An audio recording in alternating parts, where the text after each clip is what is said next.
So fans at home, Shawn Wells, thank you very much for taking the time to join us today. We had some technical difficulties this morning, which we apologize to the fans for.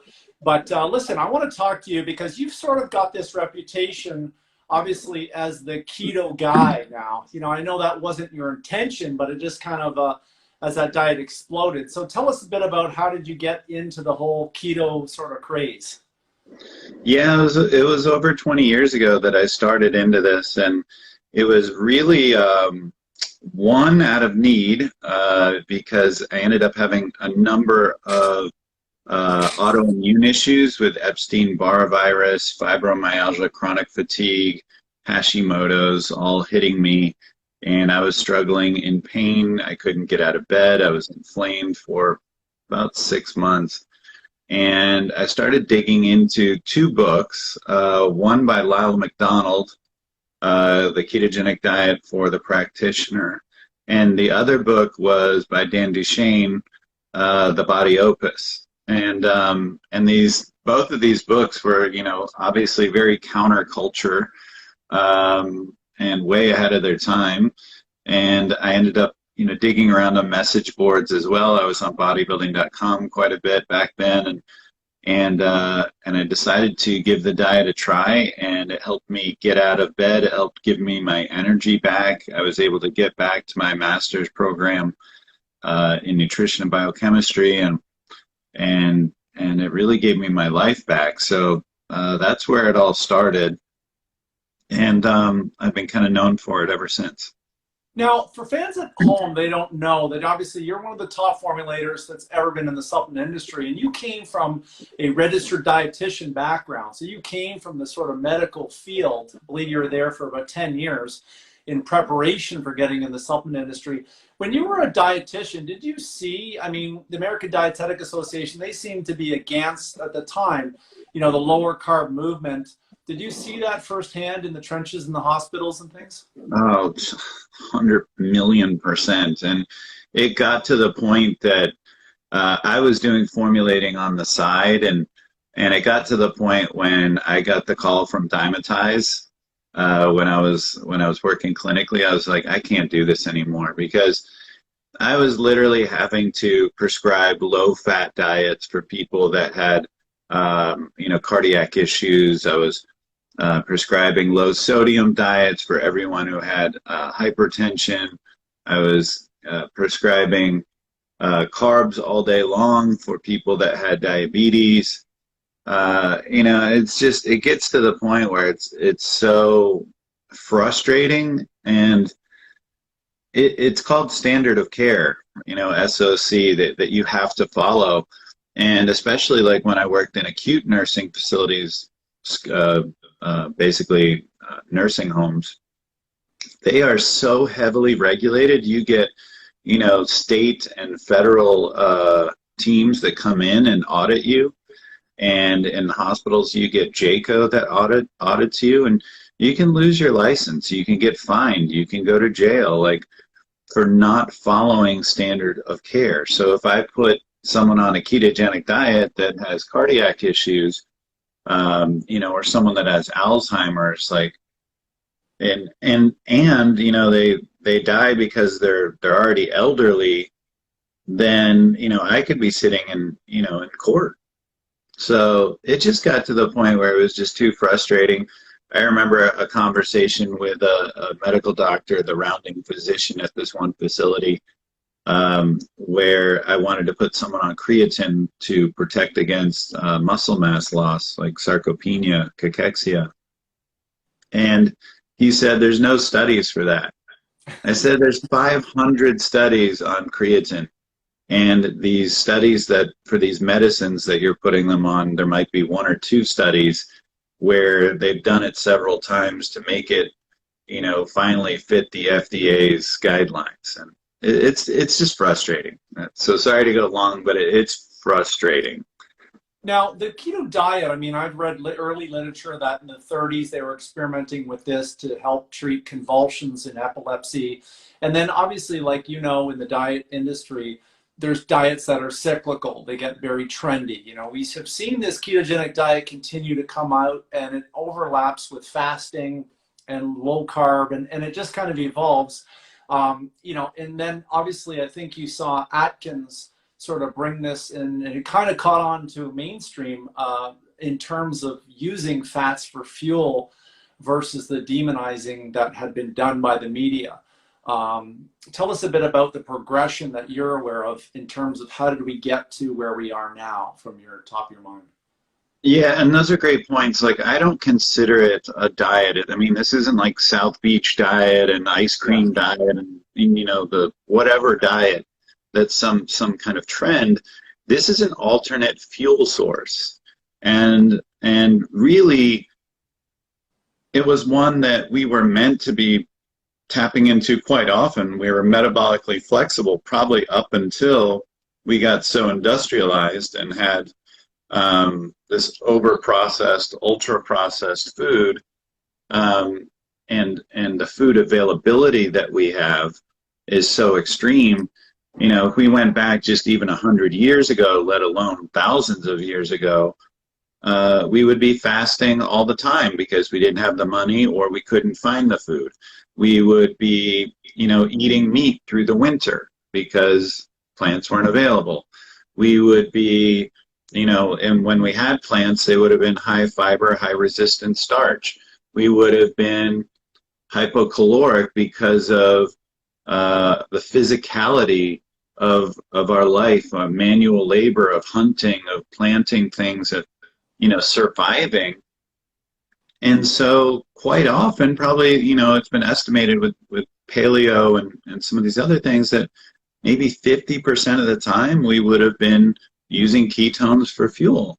So we've just gotten away from that. I don't think it's a diet, like, as much as like it's a fuel source, and being aware of that. And in a culture that's so metabolically dysfunctional, with insulin resistance and all these metabolic diseases that come with it. I mean, nearly every disease state's associated with it, including aging, with insulin resistance. So, you know, that's where we need to look at keto, to help with that metabolic dysfunctionality, to help with a number of these disease states. Obviously, a lot of people can have carbs and do well with it, but it's because they're not overeating. It's because they're fasting. It's because they're exercising. It's because they have high insulin sensitivity, on and on and on and on. But when you look at our culture, it can help a lot of things. You were quoted as saying that one of the things I've read is that what you eat, you burn, which is very similar to Dr. Marty Pasquale, who I interviewed years ago, and said the same thing, is that the human body has an incredible ability to adapt to what you swallow. You know, so that's really funny you say that. Now, with the ketogenic diet, I mean, obviously it's very difficult for some people to be able to get enough fat. And a lot of people think, hey, I will cut the carbs out, fine, carbs make me fat, but they don't realize you have to actually add in the extra fats to start to meet your obviously your caloric needs in a day. That's exactly right. And yes, I love to shift that paradigm from you are what you eat to you burn what you eat. And to your point, I love Morrow. I mean, that's what the body does. Okay, this is the fuel you're giving me. Well, that's what I'm going to do with it. But to your point, I see that as the problem a lot of times. People try and eat clean, and it's this bodybuilder diet of super high protein, very low carb, very low fat. And this is nonsense. I used to do this for years, and it was the worst diet ever, because you're not really optimized for either fuel source. You're stuck in like this gluconeogenesis hell, and you're always hangry. I remember waking up just like wanting to punch people in the face, like just I couldn't wait to eat, you know. And it's just it's horrible. It's a horrible diet. So yes, when you up the fats, that's where you get the benefits of ketosis. And so many times when I talk to people that aren't seeing the benefits, that's the reason. They're just not eating enough fat. and they're eating probably too much protein typically, or doing net carbs and a lot of that kind of stuff. But yes, when you up your fats, that's when you feel the cognitive clarity. That's when you feel the anorectic effects, like when the appetite reduction. That's when you know, get like this lifting of the brain fog that some people are dealing with. So many people, like the more insulin resistant you are, the more this is going to be like, boom, someone turned the lights on, because now you're in a sufficient cellular energy state instead of insufficient cellular energy states. ICE is the acronym, and so many people are dealing with it and don't even know it. And that's why they're using so much sugar, so much caffeine, stimulants, like doing whatever they can to get through the day.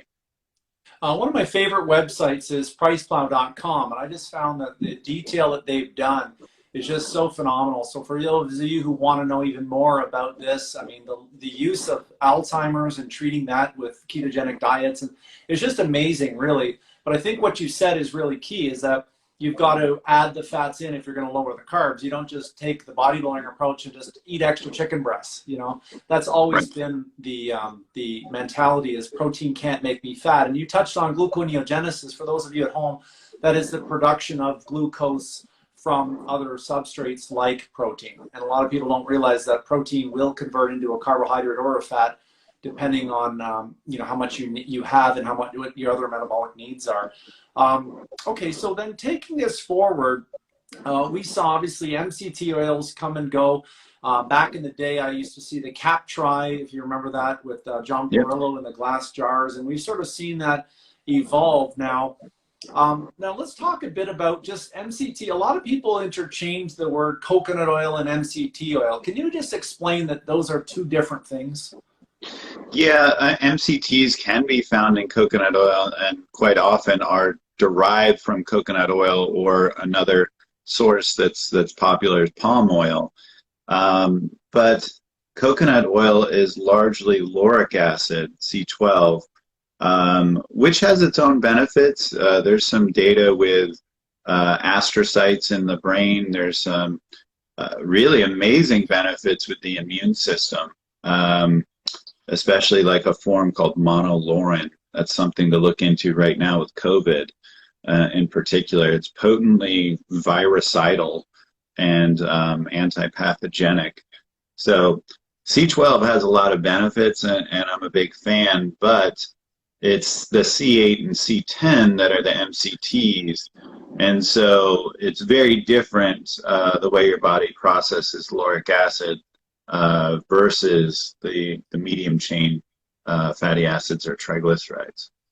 One of the things that was really sad to see is that some of the commercially available MCT oils and MCT powders that are on the market, mostly on the oil side, might actually just be coconut oil, not actually MCT oil, but labeled as MCT oil. Yeah, it is confusing, and unfortunately there's people cashing in on that. It's a lot more expensive, obviously, to fractionate the coconut oil. One way to tell would be if at room temperature, you know, assuming it's cooler room temperature. I think it's at about 72 degrees Fahrenheit that the coconut oil will turn to liquid, but MCTs are in a liquid state typically at any temperature. So that's one way to tell, but yeah, it does happen sometimes. You definitely want to buy from a better source. Yeah, absolutely. Now, what would you say are the major advantages to a keto diet over a traditional mixed diet or some of the others, from your experience of compliance with this type of diet? Yeah, and that's the key with any diet, or you know, you need to make it a lifestyle, and it's not like an 8 to 12 week kind of crash thing. And for me, I decided to do it for the rest of my life because it worked well for me. I have autoimmune issues, but I also later developed a brain tumor, and I'm at greater risk for developing brain cancer. And so for me, it's something I want to do for the rest of my life. But I am doing ways of keto that work with my compliance so that I don't feel like I'm going without. So I do cyclical and targeted ketogenic dieting. I wouldn't recommend those early on. I would recommend that you fat adapt or keto adapt, and you don't mess with net carbs, and you don't do cyclical or targeted. Just do a very strict ketogenic diet, get used to what it feels like, have your body adapt, upregulate in the MCT transporters for uptaking BHB, and just get used to what it feels like to be in true ketosis. And you might even want to do some testing with some urine strips, a breath meter, or a glucometer with blood to make sure of where you're at. But yeah, for me, it's been a lifestyle, and I think it's actually pretty easy to maintain, especially now with all the recipes and all the influencers doing all this cool stuff and all the cool bars and treats and things. I mean, I definitely don't recommend that you eat lazy or dirty keto very often, but it's nice that there's a lot of options now, and the recipes are really great. Almost everyone's converted anything you can think of that's like the thing that you're missing into a keto version. It seems like it's more socially acceptable as well. When I was in university studying to be a dietitian, I remember going to a restaurant and ordering patties and asking for just the patties on a burger and bacon, etc. And I remember them just looking at me so strange, and I almost felt like it was more socially acceptable for me to get a salad and chicken, because I looked like I was a total pig when I was having this bacon and burger. It was like I was giving all the good things up. But now it's almost the opposite. And because we've been conditioned for so long to believe that eating a certain way is the only way, it's really difficult to make that change. And as you know, with nutrition, you're around it all the time, and you're judged by your family. You've developed, 40 plus years or whatever age you are in terms of eating a certain way. But it seems like restaurants and society has more embraced the keto than ever, and it's a little bit easier now than maybe back in the Dan Duchesne, Lyle McDonald Body Opus days when you first sort of started to discover this. Yeah, 100%. And yeah, now you definitely see most waiters or waitresses get it. They're like, oh yeah, we have these options. This is something that you can do. Like they'll ask you if you want the bread or chips on the table, or it definitely has changed quite a bit over the last 20 some years for me. But yeah, that's a welcome change, I think, for everyone, that there's options now, and we're getting more aware of what's getting put in front of us when we're at the restaurant. That's always a good thing. Have you worked with, or have you seen power lifters or off-season bodybuilders that have used keto to sort of gain muscle in the off-season? Yeah, I do have several friends on Instagram that do that. Danny Vega, Robert Savage, Robert Sykes, sorry, it's Keto Savage is his name. Logan Delgado, who is Goody Beats. Several friends on there. There's a guy, Keto Hulk. Okay. There's a number of guys that I've seen that use it. Definitely a lot of people will use it on a cut because it is very anti-catabolic. It's more satiating. I think you go through a lot less of the hanger kind of scenarios. I think it's an easier cut, but I definitely have seen people do bulking on keto. It is possible. Just it depends how adapted you are. I think it depends on how high protein you use, possibly some techniques on carb cycling. There's a little complexity to it when it comes to like really putting on muscle. But certainly the anti-catabolic side and fat loss side, it's easy. The guys over at Price Plan, one of the previous videos you did, really pointed out how effective this is with endurance athletes, which I think is really awesome. is the ultra marathon people and people that are in those stamina events where you're in an aerobic energy pathway and you're obviously able to use that. If you can obviously, as you said, adapt to using ketones for fuel and get the enzymes up regulated for that. And maybe for bodybuilders at home that know they want to cut, like I know Dave Palumbo is a really huge proponent of cutting on keto. I think if they were to do the keto on the off season as well, they could probably get over that metabolic efficiency that they need to get to, so that they have that system running smooth before they start their prep. Yeah, and that would be like some kind of metabolic flexibility scenario with carb cycling, and there's plenty of bodybuilders that have done that and can show you how to do that. Yeah.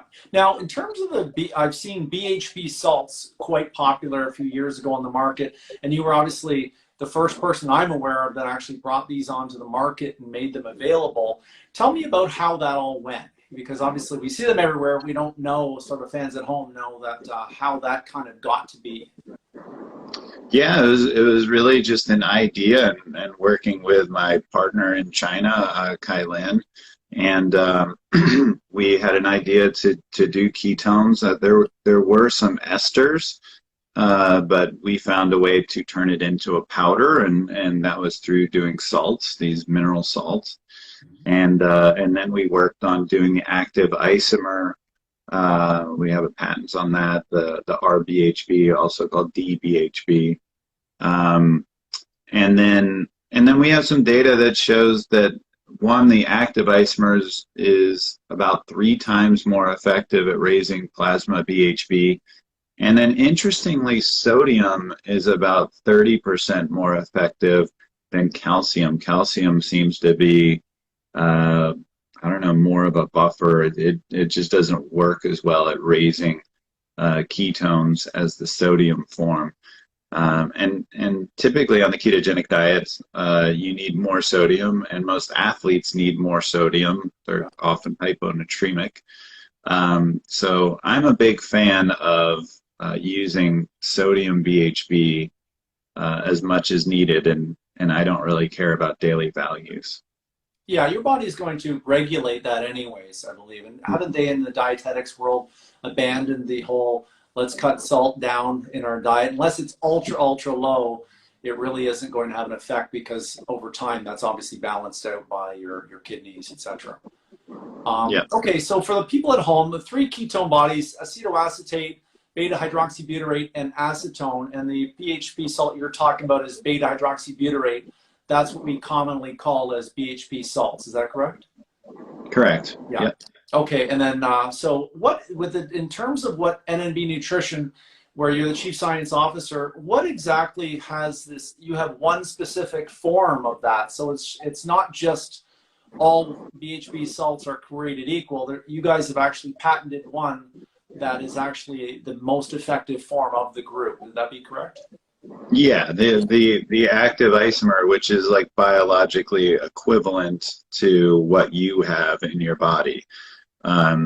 You can call it the D isoform or the R isoform, and the L or the S form is the one that your body doesn't use or recognize. It's just I don't know if it's essentially wasted, but I mean there's some benefit to it, but by and large, it's dramatically more benefit to have the active isomer. So a lot of people at home that just think that when they go to grab a ketone supplement and they see BHP, that's all the same. Obviously, that isn't the case, and that's why you guys have come out with what is the best of the best. And that's one of the things I love about NNB Nutrition is everything I've looked at, about 10 branded ingredients, they look at a category and then they look at a downstream metabolite of that, or they look at what is the most efficient form of this, and then let's bring that to market. And I find that consumers that want high performance, which Muscle Insider consumers do, they have to look at some of these forms, not just is it in it, but rather what form is it in. So now this take me through this a bit about other things in the diet that can help the keto diet. You obviously have MCT oil, and we see that as a liquid, and we see that as a powder, which we'll touch on. We have the ketones as their own, the BHP salts, and then we have glycerol. And you guys obviously have another glycerol product which I just got some samples of, which I'm really excited about. But are those the three main ingredients that you guys have brought to market to help keto dieters? That one and one called Gluconeogenesis, I'm a huge fan of berberine in general, and then this is an optimized form called dihydroberberine that is the active form. That's something that I always look at is like, how can I have the better version? And berberine in the gut gets converted to dihydroberberine, and then in the plasma is converted back to berberine.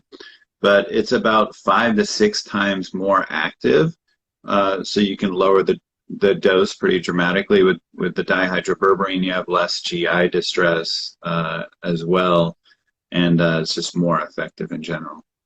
Yeah, berberine you see everywhere. I mean, I did an Amazon search and it's everywhere, but the dihydroberberine I haven't seen as much, and I'm really intrigued by that. It reminds me of the days when you saw pregnenolone supplements, and then you later on saw DHEA, and then later on you saw androstenedione or diol. Mm-hmm. You've sort of figured out what is the metabolic pathway and how do we get you closer to what is actually going to be needed by the body, because the berberine is going to convert to that, as you mentioned. Very cool. Okay, so now MCT powders out there, obviously oils are what they are, and there's obviously so many of those on the market. But the powder side of it, one of the things I didn't realize is that when MCT oil is converted into a powder, it has to be sprayed onto something, and because that's what forms the powder. Because obviously an oil is an oil and a powder is a powder. What I didn't know is that a lot of the supplement companies out there are using an inferior form that's actually sprayed on maltodextrin and milk protein. Now, milk protein obviously is phenomenal. I like the properties of that. Some people that are sensitive to dairy obviously are their own issues, but I didn't realize that the maltodextrin was a lot of the powder that you see in MCT powder, and that seems counterintuitive. Why would companies do that? Oh, it's so cheap. I mean, and it's GMO on top of that. It's just the most readily available thing to powderize anything. Like what, unfortunately, I remember when I was at Dymatize, like we had to concentrate our flavors for them to not be plated on maltodextrin.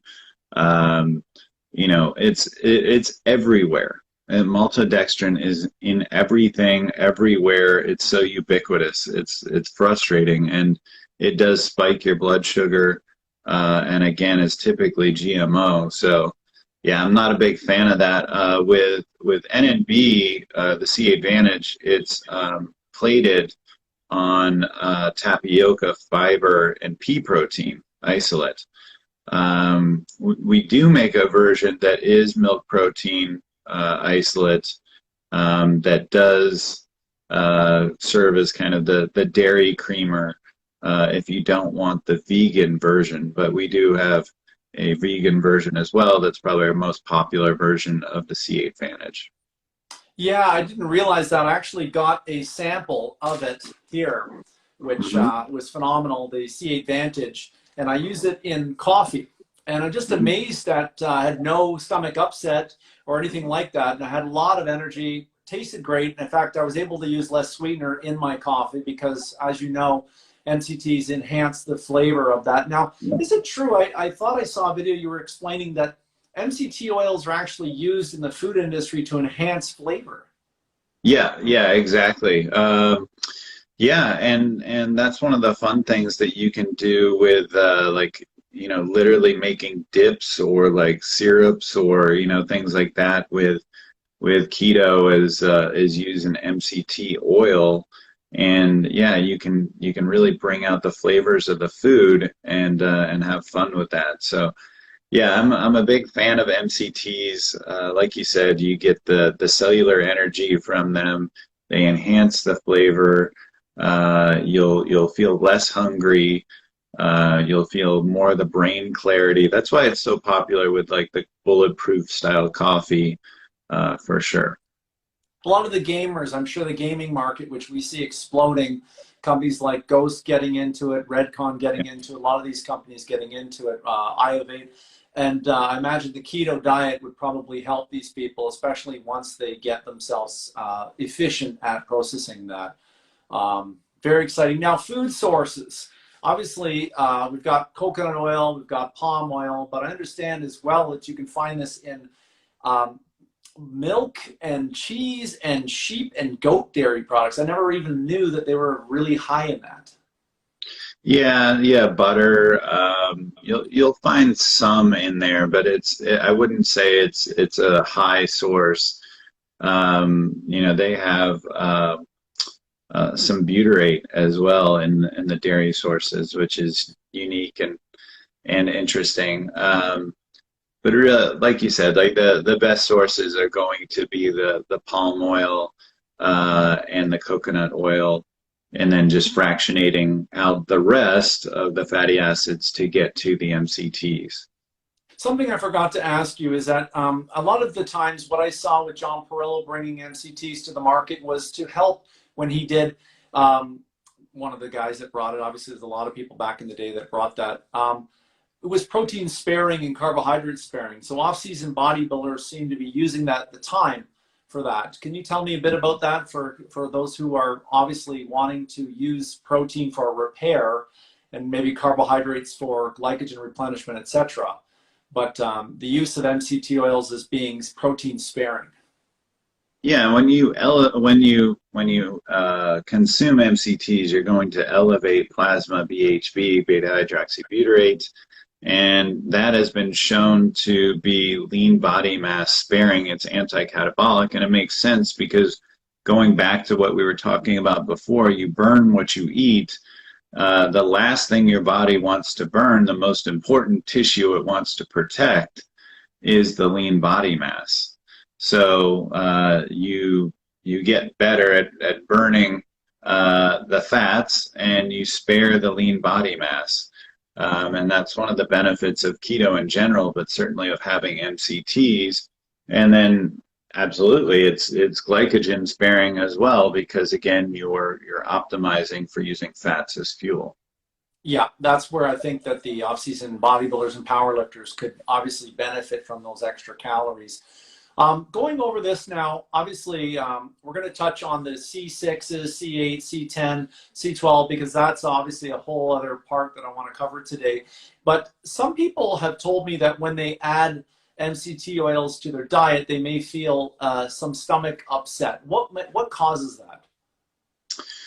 I don't know off the top of my head. I remember researching that, but I can't remember right now. It's been a while. But is there anything you found that can help that? Do they have to do divided doses? Do they have to build up? Yeah, exactly. That's what I found, is that, yeah, if you divide doses, you have it with food, or you really adapt over time, also as well. You can start at the teaspoon, and then you work up to tablespoon, and that kind of thing. I can do a pretty high dose of MCTs now, and when I was first starting out, I couldn't. So it's definitely one of those things that your body adapts to. Mm-hmm. One of the things I love about the keto diet, even when people start, is they immediately drop about 3 to 5 pounds of water weight. And that gives them a self-confidence that, hey, what I'm doing is actually working. I'm not saying that they're losing 5 pounds of fat, but they're actually seeing the retention in the face decrease a little bit. They're finding their hands may have less swelling. And then they immediately get compliments by people to say, hey, and then they build their confidence hey, the scale actually moved for the first time. Whereas the traditional high carb diet obviously keeps your glycogen levels high, and that you don't get that in the beginning, which sometimes dieters need to have that, especially with COVID, everybody, working from home and feeling depression with the news you watch every time. If you're going to follow a diet, seeing those instant results seems motivating in itself. Yeah, that's true. Now, the only downside of that is the flip side, that when you do have a cheat meal, you can kind of put on more weight and then think that that's where some of this carbs are the devil kind of stuff comes from, is that they have one cheat meal and then they think that they gained 4 pounds, so you just have to be careful with that mentally. But I agree, you do feel lighter, and you are physically leaner, and that is a good feeling to have. Now, okay, so the part that we really want to cover is the C6, C10, C12, C8. They're different, obviously, carbon lengths. Now, these digest or metabolize at different speeds. Why is that important? Yeah, I mean that it's ketogenicity basically is the term of like how pro-ketogenic are these fatty acids, and it does seem to be that the shorter the chain, the better. And we've done research, obviously, to see C10 versus C8. C8's in one study about 21% more ketogenic than the C10. Um, and then, supposedly C6 is actually more ketogenic still, and possibly butyrate could be even more ketogenic. But the problem is those fatty acids have a as you get shorter in the chain, they get kind of more rancid in the taste. Like butyrate is that smell that's associated with vomit in particular, or when butter or dairy goes rancid. So it's not a pleasant smell. Like I know just working with butyrate, like I mean, just a little bit can smell up an entire house. Like Wow. it's really awful tasting. And C6, they usually fractionate that out along with the C12 of MCTs. There's a little bit of C6 because even a little bit makes it taste really bad. So that wouldn't be the flavor enhancement that you're looking for. So yeah, like in practicality, the C8 is the best one, and that's the one that I would use to promote ketones over coconut oil, over a blended MCT that has C8 and C10. I would just go for the caprylic acid, the C8. Now, that's one of the things is that a lot of the commercially available blends that will say, hey, we don't have any C12, we don't have any are mostly a 50-50 blend, aren't they? Usually like a C10 and a Yeah, C8. yeah, But what NNB Nutrition has done with the C8VANTAGE is actually a 95% C8. I actually read between 95 and 98, but that's just phenomenal. So if you're going to be using MCT powder and you want to obviously get the C8, then obviously C8VANTAGE is just that. 95% of it is actually C8. So that's that was the thinking behind you coming up with that. yeah, and it's just dramatically better. Like overall, like we need even more data. Like there's some data showing the 4 times better beta oxidation, and there's certainly if you use it, like there is no question. Like Brain Octane was one of the ones that came onto the market from Bulletproof and really built that brand. But you feel it dramatically more cognitively. So, I wish we had even more studies on it side by side. That's something that we are looking at. But I can tell you it's night and day, the difference of using C8 versus a standard MCT. I like that. I mean, reading further, I mean, I got the sample, and obviously for those at home, you can see this really fine powder, and you'll obviously see me mixing it in a coffee because I did that this morning, which was great.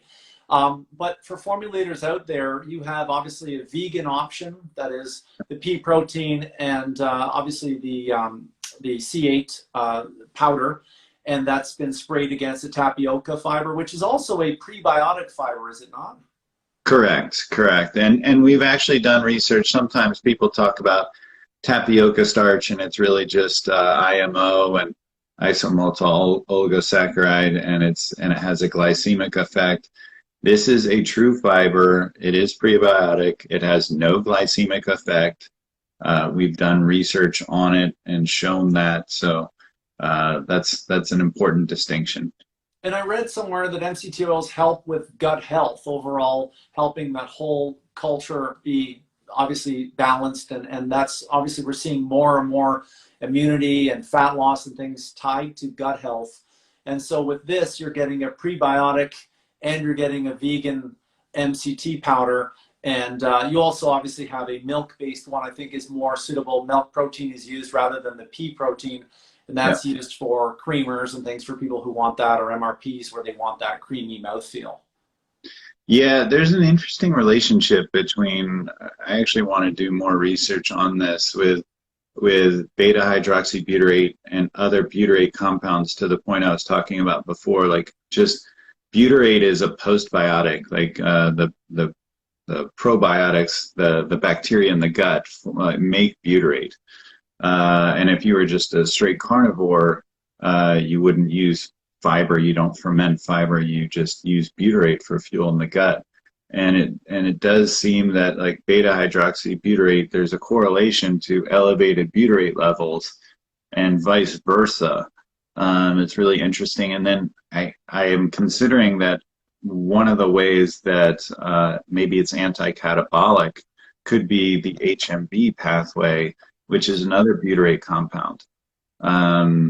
So there's a whole, these fatty acids are very fascinating, and the effect that they're having physiologically. So for athletes out there, they should be using the C8 version. That is the exact fatty acid that they should be looking for, not the C10, not the C12. I understand the C12 doesn't bypass the liver, which Correct. Obviously all of the medium chain triglycerides do, except that one. So obviously, buyer beware out there for price. I mean, obviously, you're not wanting to find the cheapest MCT powder, because chances of this being an NNB C8VANTAGE branded version of that and just getting the C8, which is what you want, are slim and none. Yeah, and we spent 2 years like working on just solubility. To have a powder that's vegan, that's soluble, that's a high payload. I believe it's about 70%. Oil, 30% powder, and like you said, it's about 95 to 98% of that oil is the actual C8 triglyceride. So yeah, it's a really good product. It tastes clean. You know, it's not going to make anything taste funky like, you know, most vegan things do. So to have like something that it's a vegan creamer, we're finding a lot of people are using it to approximate by like adding the pumpkin seed protein that we talked about last time, which is a popular product that NNB has, a true seed pea, the pumpkin seed. That's already a clean protein, but you add the MCT creamer to it, and you start getting that, you know, creaminess of whey in a vegan product. I mean, this is something that just a couple of years ago, like, you wouldn't have even come close to. Like, vegan protein powder would be gritty and gross and, you know, green, and to have like a clean taste and then a creaminess, it's become really popular, that the combination of the two. Phenomenal. Now, obviously, I looked at a UK study that you touched on about the 4 times increase in beta oxidation that C8 had over C10. What was interesting about it is the study also showed that by having the 4 different MCTs at once, you can actually interfere with the oxidation of some of the other MCTs. So you don't want to have C8 with C10 or with C12, because you're actually going to reduce the amount of ketones produced during that particular short-term oxidation if you have more than 1 or 2 MCT powders, or sorry, fractions. Yeah, and yeah, that makes sense too. Like, enzymatically, I can definitely see how that would happen. Interesting. Okay, so going through this now, obviously, looking at the gut health issues, looking at the Bhp salts and their effects on it, how would you propose that somebody just start off in using MCT oil into their diet if they just want to give it a try? Yeah, start out slowly, like you said. I mean, that people definitely do have GI distress in it, and it's a very bio-individual. And again, I should know why that is, and I don't off the top of my head, but it is something that's very individual, and some people can start out with a tablespoon, and some people it's, you know, a teaspoon, and you know, slow and go there. So just, I would say that's where I'd start out, is, you know, have it with Have it with some other things like collagen in your coffee. Have it in a recipe. Have it with this powder. Those kinds of things that'll improve the GI distress effects. And then just over time, just slowly increase your dose. Like over time, you can get up to a few tablespoons a day, and that's where you're going to see the greatest benefit. But it's a lot easier to use a more concentrated form, obviously like the C8, and have less GI distress. That's the key, is that if you have to meet your caloric needs and you want to use MCT to do more of that, then if you don't take something pure like a C8VANTAGE where you're getting rid of the MCT fractions you don't want, or the fatty acids you don't want, you could probably tolerate more of this than you could a typical MCT powder blend. Exactly. Yeah, that's a great point. I love that. Cool. Okay, well, listen, I've got nothing more. I mean, you've really just been so thorough with this today. We really appreciate you taking the time for this. And obviously out there, the ketogenic diet is everywhere. And it's really just great to see that you're continually innovating these products. And thanks, obviously, for the samples. I've got loaded up here from the guys. I've been using this a lot now. And I really appreciate the time you've taken for the Muscle Insider fans. And can you tell us a little bit about where can the fans read more of your content? I understand you've got some ebooks I've seen and different talks you do all over the world. Yeah. There's a lot going on that I do. If you go to ShawnWells.com, ShawnWells, you can see a lot of what I'm doing as far as talks and conferences, virtual. But I have a lot of guides through my site that are cited on a lot of these topics: keto, fasting, immune health, and all that stuff. And then I do have a book coming out called The Energy Formula, February 16th, and there's more news on that. So yeah, I would appreciate that. And I see, where can you buy this? There's several companies that sell C8VANTAGE. Some listed, some don't. Off the top of my head, I know Ancient Nutrition, their powdered MCT is C8VANTAGE. But that's something that I just look for online is C8VANTAGE, and there's several products that have it. We'll update this post when we do a write-up on it and recap the brands that are there. So thanks so much for everything you've done, and thanks obviously for hooking us up with these and educating the consumers out there. And look forward to our next talk. I want to get on to the berberine topic and hydroxyberberine. We got to get on that next time. So yes, yeah, let's do it. Scott Welch, Muscle Insider, signing off. Thanks again, Shawn Wells.